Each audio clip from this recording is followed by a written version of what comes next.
This is the Lone Crater YouTube. We hope this video helps.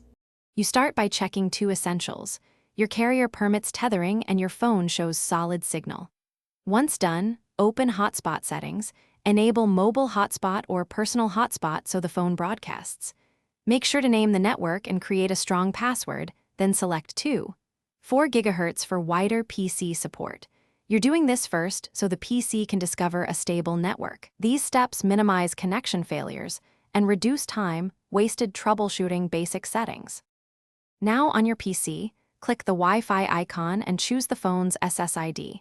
Enter the password and wait for authentication.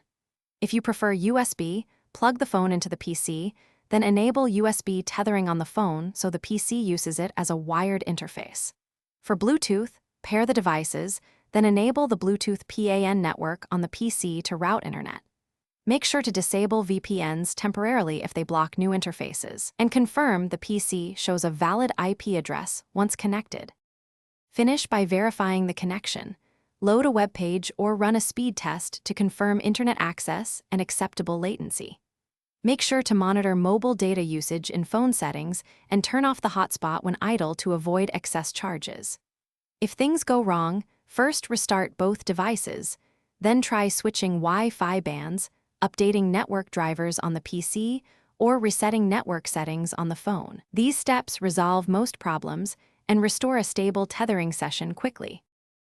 Thanks for watching. Consider subscribing if we helped you.